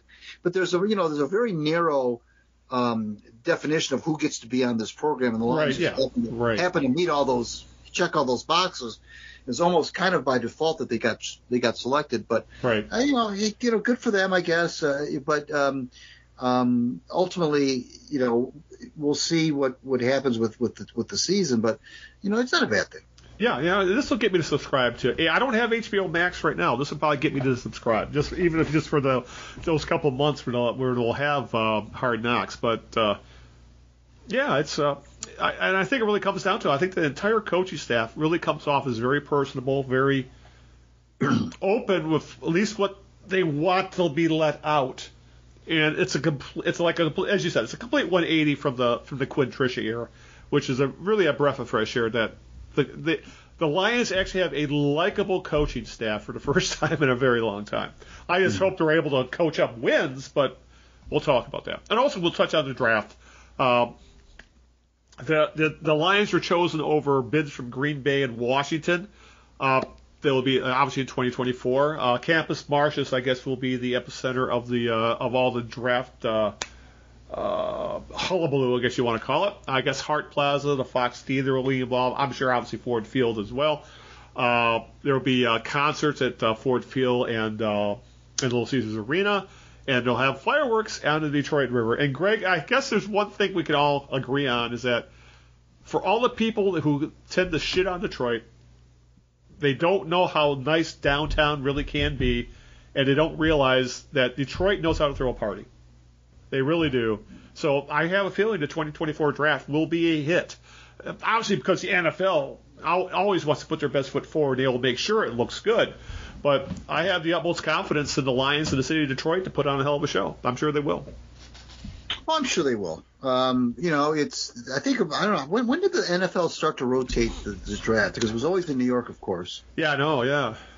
7 or 8 years ago, maybe they started to. Yeah, it's been about a decade or so, I think, yeah. Yeah, rotated around. I mean, Detroit has hosted, 2 Super Bowls, and so they know how to do it. Yeah, and I think the Lions even know we're not going to get another Super Bowl, so. Probably not. I mean, there's been conventions that have come through the town, of course, and you're right. There's a lot going on. There's that whole area, that whole Woodward corridor there. Right. With you got all the arenas, you got all the restaurants, you got all the stuff going on there, bars and so forth. It's really a lot of hipsters. It's a real happening area. No, truly. It's a really happening area. All the downtown lofts and stuff are down there. Right. So, yeah, I mean, I'm sure they'll put on a great show. And it'll be good for the economy. It'll be good for the city. It's probably the first major event that the city has hosted since the last Super Bowl. I'm trying to think of anything in between. It doesn't have to be sports related. I'm thinking the Final Four, that was, a decade ago probably? Was it?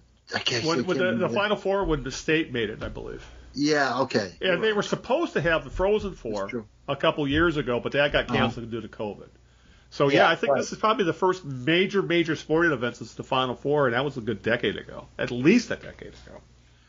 So, other than if you want to count playoff series and things like that, but I think you're right.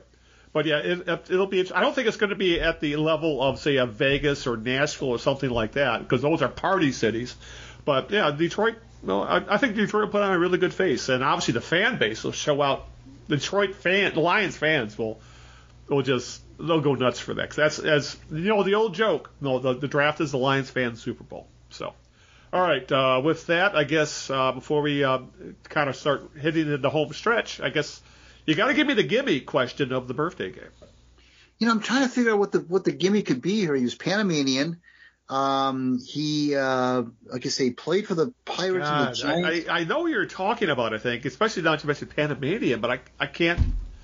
Yeah, he was also a member of the first All-Black and Latino starting lineup in big league history. That's probably not going to help you, but he,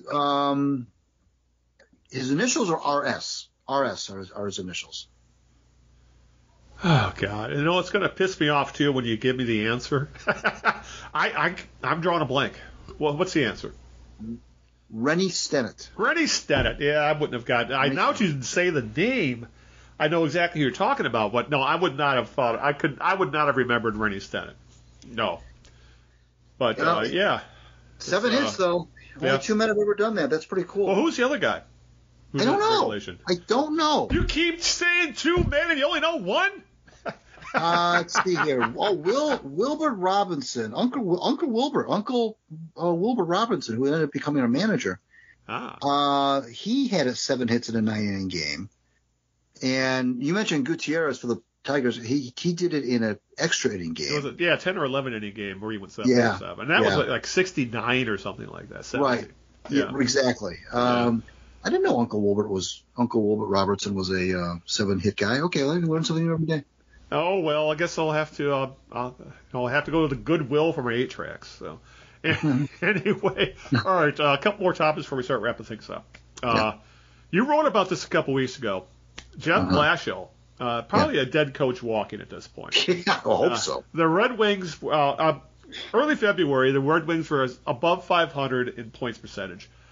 Since that point, the rebuild has not just stalled, but it seems to have backslid. They've lost 6 straight games. They've won only 2 of their last 15 games. Oh. I think the final straw of Blashill was probably a brutally embarrassing 11-2 loss to the Penguins on March 27th. The Penguins became the first team in the salary cap era to score 11 goals in a game, and the first NHL team to do so since 2003. And the problem is that the 11 goals is that surprising because the defense is literally fallen off a cliff. Defense and goaltending is falling off a cliff. I mean, and they have the worst special teams in hockey right now. That's just, I think you mentioned earlier, it's almost beyond obvious that this team has stopped listening to Blashill and they have quit on him. I think they were just tired of the guy. I think Dylan Larkin had a very telling quote this past week after Sunday's loss to the Senators, where he said, I look around and I don't see a lot of joy. I don't see a lot of guys having fun. And I think if that right there, Greg, I think says volumes about this team is pretty much written off the season. They're done. And they're just going to ride out the last few weeks of the season, probably continue to lose like crazy. Blashill will get fired the day after the season ends, and who knows where Yzerman will go from there. But, yeah, I know you wrote about this. And that 11-2 game is like you had fans saying, fire him tomorrow, because it was obvious that the Wings were somewhere else. They sure as hell weren't in the arena that night. It's such a, what Al, and we mentioned this with Matt a little while ago, is it really is further crystallized when you see how hard the Pistons are playing. Yes. And they're going nowhere. They're going to be a lottery team this year. Again, they're 23-56. They were 12-45 several weeks ago, and they're not even playing veterans. The Jeremy Grant's done for the season, I believe. Right. So was Diallo, for example. And they signed this other kid, Carson something, and he comes out and scores 13 points. Yeah, the kid from Purdue. Yeah, exactly. And then they're having fun. You mentioned the we're not having fun thing about Larkin. They're having fun. They believe in each other. They think they can go out there and beat anybody. And I mentioned the stat to Matt, 18-2-1 or something like that against the spread. Right. In the last 21 games or so. I mean, they don't get blown out anymore. They're right there, and they have lost a lot of close games because they're young, and that's part of being young. They'll figure hopefully they'll figure out how to win those games. That's something is really amiss there. I mean, that's something is really wrong when you are constantly giving out. Now, there's a lot of reasons for that. I understand that. And frankly, the goalie they got from Carolina, I'm disappointed at him. I thought that was a fleeting that Yzerman pulled on the Hurricanes based on how well that kid played in the playoffs last year. He's been below average for the most part. Grice is Grice. He's 36 years old. He's not the answer. But I just think, Al, and we talked a little bit about this last time, and I was talking about the career arc of Jeff Blashill, and how he's been able to keep his job for this many years, and explained the timeline, and things just kind of worked out in his favor. Now I think the jig is up. Right. I think that, and I know Yzerman had that opportunity. Helene St. James asked him point blank, what do you think? And he, kind of gave a very boilerplate, we'll talk about it after the season answer. I just think that you just need a new voice. Yeah. I mean, sometimes I know that Yzerman would have liked to have had Blashill finish out this 2-year extension that was signed last year, which would have taken him through next season, and then make a decision at that point. In a perfect world, that's what would have happened. Some of these young players would have continued to mature. They would have cleaned up the play in their own zone and clean up the defense and get the power play fixed. None of that has happened. The power play has not been fixed. The PK is bad. Yep. The goaltending is bad. Aside from Seider, the defense is bad. And they don't have as much depth as we thought. Now, although there's some youngsters coming through the pike, that I'm a little bit more hopeful about the forwards and their depth going, looking ahead. The defense is still a work in progress. The goaltending is a mess, and the PK stinks. Like I said, and the power play stinks. He brought in Alex. Here's the other thing, Al. Blashill essentially fired Dan Bilesma and brought in Alex Tanguay with the express hope that Tanguay would help the power play. That was his reason he was brought in. He was going to be the power play coach. When you fire guys and bring in other guys and it still doesn't work, that's another check mark against you as the head coach. Right. It's like, well, you brought in this guy. Well, it may not be anything against Alex Tanguay necessarily, but you made a judgment call to get rid of Bilesma, who's has a lot more experience coaching in the NHL than Alex Tanguay has, and bring in Tanguay, And nothing has improved. Zero. Right. If anything, if the power play is, at best, it's as good as it was last year, if not worse. So when you add all these things up, I just think it's unimaginable. That was the word I used in the column. Unimaginable that Yzerman would bring this guy back. And not because it would piss off the fan base either, just because I just don't think it would be a good from a hockey decision. I don't think it would be a good decision. Forget the fans. I just don't think it would be a prudent decision for the organization to bring this guy back. Sometimes you just need a new voice. I mean, there's no shame in that. He's been here for 7 years. If Jeff Blashill walks away from the NHL right now, he will have coached in this league for 7 years, which is not bad. Now, he would not have had really much success in those 7 years, but to coach a team, an original six franchise, by the way, for 7 years, he has nothing to be ashamed of. But it's time. Yeah. It's just time. You can see these things coming out. You see, you mentioned Dead Man Walking. We've all seen these play out. It doesn't matter what sport it is. You just know. It's hard to describe, but you just know. And I think we've reached that point now with Blashill. Yeah. It's and as you mentioned, the only reason he's been here as long as he has been is just because of the timing. That's because he was hired at the tail end of the playoff streak, and then at the start of the rebuild. Most guys of his record don't get 7 years. They're probably gone after 3 or 4 if they're lucky. Right. So it's time, and the fan base knows it. The team knows it. I'm sure Yzerman knows it. So, and if you ask Blashill, off the record, he probably knows it as well. So it's a shame it ultimately ended this way, but what do they say? When it comes to coaching, you're hired to be fired. Almost every job in sports ultimately ends badly.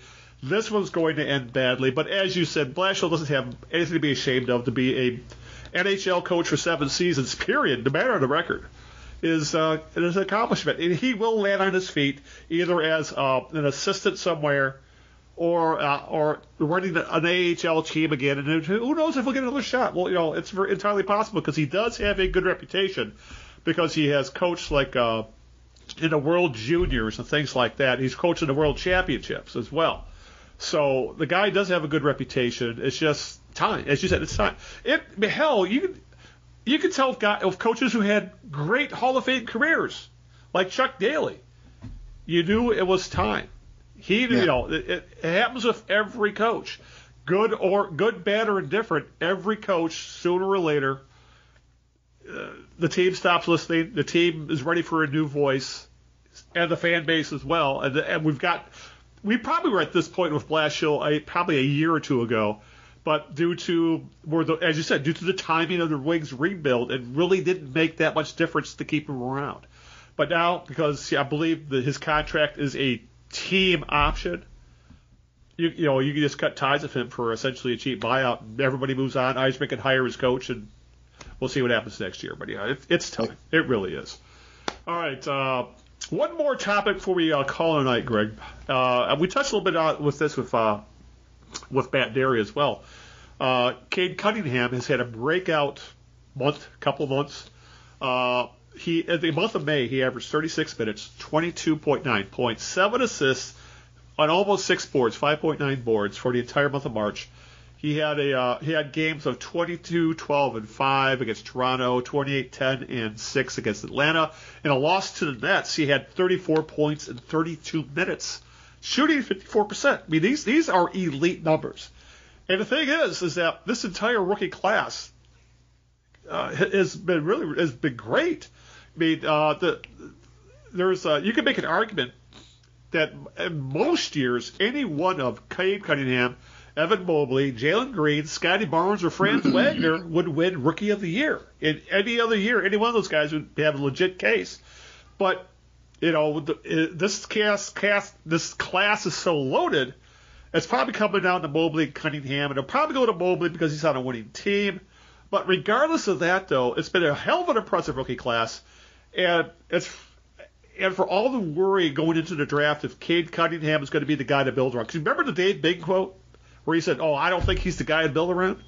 I think Cade Cunningham heard that and said, I'm going to prove you wrong. And over the past 2 months, he has.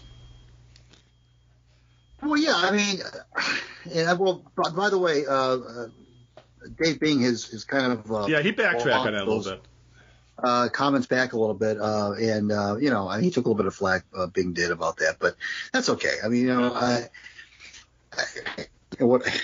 but no, I mean, the thing that I like about Cunningham is that he's a two-way player, and I mentioned this to exactly. Matt.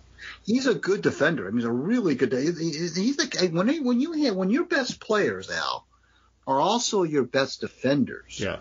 Which was that's what made Joe Dumars so valuable for the Pistons, is that he was so good. Joe was, but he was also so good defensively, and obviously he was a big part of those Bad Boys teams because of the defense. But in any sport, I don't care what if it's any sport where you're playing both ways. If your best players are also your best defenders, and I think Cade you can make the case, is the best pound for pound defender the Pistons have, or certainly one of the top 2 or 3 defenders that they have. That is a coach's dream, number one. Number two, that tells me that he's a complete player, and he's only going to get better. And he's going to. I can guarantee you, he's going to make All-Star teams, which I think we all agree about that. But he's going to. I guarantee you, he will be named to some all-defensive teams as well. And when you see, it's like in hockey, having a 40-goal scorer also win the Selke Trophy. I mean, those are the kinds of things that, wow, you can actually do that. You can be a goal scorer and be a Selke winner. Right. Well, yeah, you can. You can be a great offensive player and be a great defensive player. Sometimes you look at these all-defensive teams, and nobody is even on it that would be even remotely considered a scorer. Dennis Rodman type guy, but Cunningham is very good defensively. He doesn't get, like I say, he doesn't get a lot of whistles. He gets in foul trouble a lot. That's the problem. He gets into foul trouble sometimes early, which hurts his minutes. But he's really, he's been doing it all, and he's been really getting better as the season goes on. No rookie wall. I know he was hurt for a little bit at the beginning of the year, but he's not. He's just getting better and stronger. And Matt Dery mentioned Mobley getting weaker or getting worse as the season goes on. Cunningham is getting, he looks like he could play another 30 games if the season went on that long. If the Pistons made the playoffs and he had to play games in May and June, it looks like he would not hit a wall. Yeah. So those are all encouraging signs. And frankly, I don't care if he wins I don't get caught up in Rookie of the Year stuff. If a guy wins it, great. If he doesn't, I'm not going to, who cares? It's, I could take the old stance of Yogi Berra and say, if he doesn't win Rookie of the Year this year, he'll never win it. If he wins it, great. It's good for the franchise, of course. It doesn't change anything in terms of the rebuild or anything. Whether he wins it or loses it, wins it or doesn't win it. It's not going to change the trajectory of his career or the Pistons rebuild. But it would be nice for the franchise if he did get that, that recognition. Yeah, it'd be cool. But at the very least, he's starting to look like he has a talent to be a perennial all-star. And he could even be more than that, the way he's played, because he is. And I think what's noticeable is that he seems to be making the players around him better. Specifically, look at Marvin Bagley III, who was essentially run out of Sacramento on a rail, and yet he's become this great pick and roll guy with Cunningham.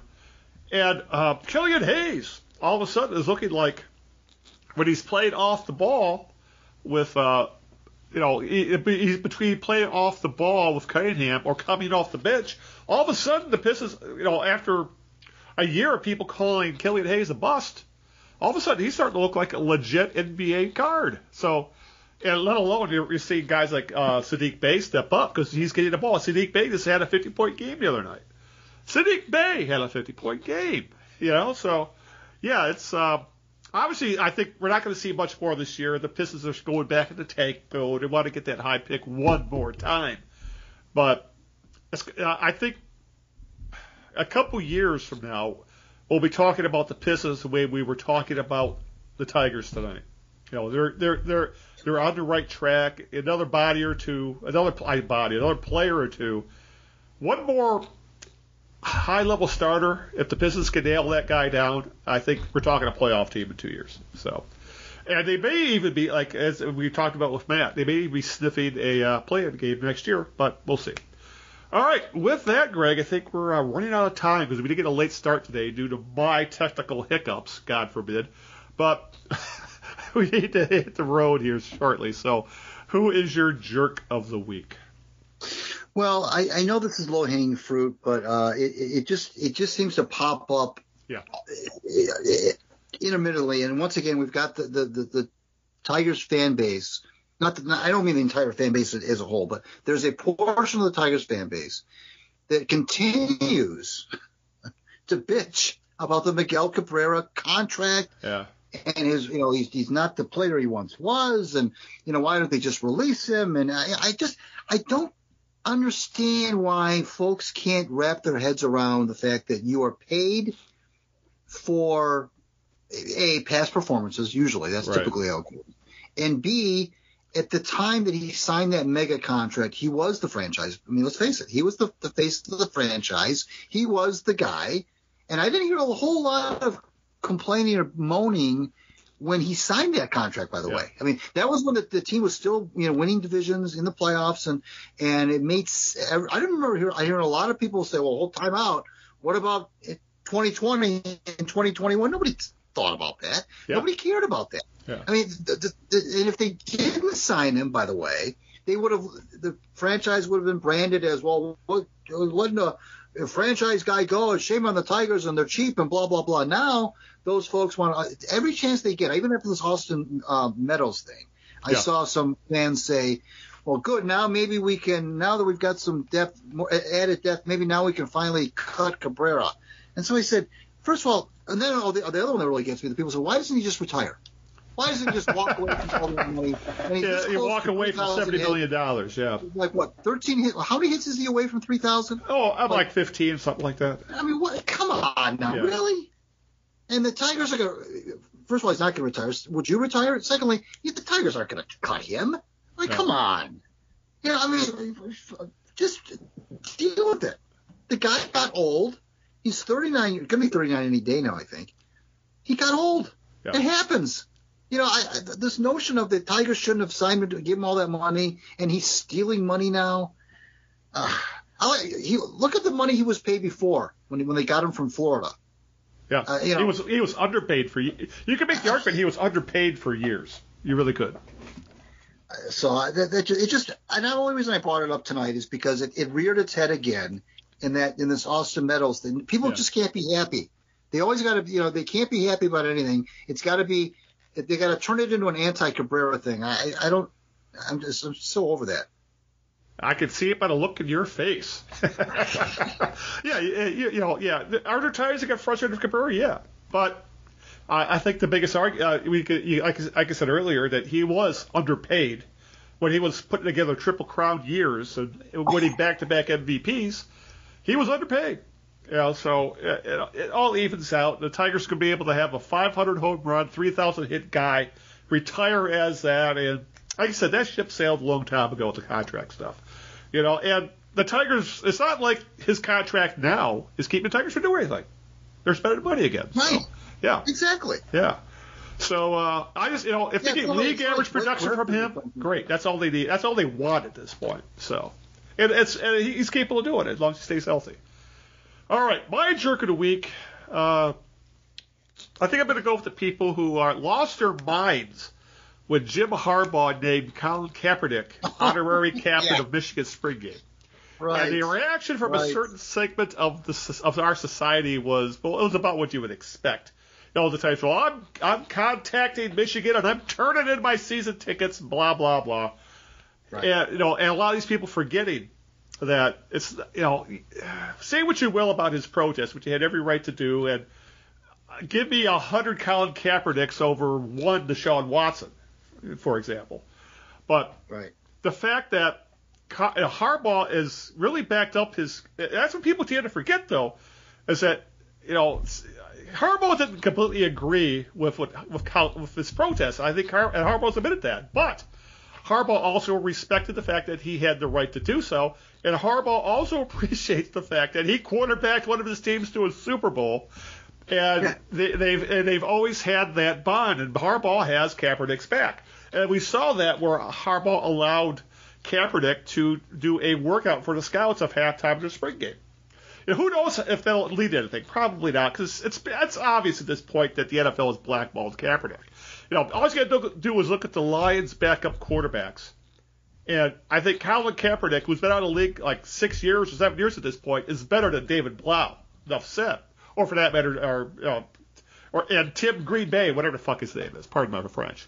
So, and I also found it interesting. There was reports today, Greg, that Harbaugh had floated Kaepernick's name as a candidate to be his quarterback's coach if he had gotten the Vikings job, which I found fascinating. So I think there's more here than just Jim Harbaugh supporting Kaepernick's right to protest. I think Harbaugh genuinely believes that Colin Kaepernick is a talented quarterback who deserves another chance, and he thinks he has more to give the game of football. Because when it comes to Jim Harbaugh, Greg, Jim Harbaugh cares about one thing first and foremost: football. He's a football guy first and foremost. So, but the reaction to what is the surprise here? A liberal college in a liberal town in a blue state supports Colin Kaepernick. What do you expect? And for that matter, the fact that Kaepernick has a long history with Jim Harbaugh, the fact that people lost their minds over this, yet where are those guys' voices with Deshaun Watson? They're not there. So my jerk of the week is anybody who was upset at Kaepernick being at Michigan's spring game. That's Jim Harbaugh's baby, and if you're ever upset with that, you're pissed at Jim Harbaugh, and it's a whole mess. And I'm glad Kaepernick was there. And that's the other thing, Greg. The other thing about this, it's not about those fans who are upset about it. You know what this is about? This is about recruits. This is about the kids that play for him, and who are majority black, who are majority from middle class or lower middle class homes, who see Colin Kaepernick as a hero. And they really do. I think the most players that play for him do. So there's a lot more to this than just Colin Kaepernick hates America. There's much like everything. There were shades of gray. It's not black and white. And Jim Harbaugh had every right to do what he did. And the people who lost their minds over this, I would just say get a life. They really just need to get a life. Yeah. There is so much more to be upset about in this world than Colin Kaepernick. So anyway, yeah, I didn't even bother to read any of that. I didn't want to read the comments. I didn't want to read anything. I didn't want to go anywhere near that because I knew that was toxic stuff. Well, I just want to once again thank Matt Dery for joining us and giving us about 40 minutes of his time tonight and bearing with us during our little technical hiccup before we went on the air. So thanks to Matt, and good stuff from him. I enjoyed his takes on the Lions and the Pistons and the Tigers mixed into. 2 weeks from tonight, we'll be joined by Mike Shoddy. If you don't remember Mike Shoddy, then you probably have not listened, probably not an original listener of the Knee Jerks, because Mike hasn't been on for quite some time. But he was with us at the beginning, 2-3 years of the show, and we always brought him on and talked about the Lions. It's fascinating because I'm going to make sure I bring this up when we talk to him, because we brought him in when Matt Stafford was a rookie, and I know that he would have a lot of concerns about Matt's mechanics and blah blah blah. And, I remember those discussions. I really do. Right. Yeah. And here we are, 13 years later, with Stafford winning the whole thing and stuff. And of course, we want to talk about we'll be that much closer to the draft, of course, at that point, and we'll get into that. I know we got into with Matt a little bit today, but we'll get into it even more with Mike Shoddy next week, because that's Mike's bailiwick, so we'll do that on the 19th. I want to remind you to read me at my WordPress Out of Bounds blog. Follow me on Twitter at Greg Game, and follow the Knee Jerks on Twitter at the Knee Jerks. And thank my lovely wife Sharon for putting up with this nonsense, and thank you, Big Al, for making Tuesday night so gosh darn fun. Yes, and thank you, Greg, for screwing me out of some 8-tracks. Thank you for taking the time to talk a little sports. Give a shout out to Linda, who worked the last couple nights in the ER, and she's making her way through what's been a very tough time in the medical profession. But we'll listen to the show.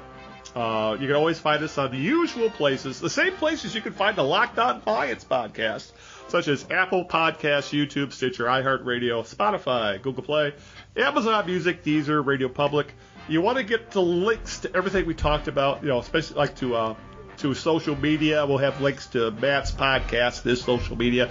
Go to thekneejerks.net. That way you can also download the MP3 of this show and do what you will with it. Other than that, I think it's time to wrap things up. I'm sure Greg's got a cold cocktail waiting for him. I need another beer. So with that, let's call it a night. So until this time, 2 weeks from now, we're talking to Mike Shiny about the NFL Draft. This is Al Beaton saying good evening, good luck, and aloha. Ciao, Italy. We'll see each other in about 2 weeks.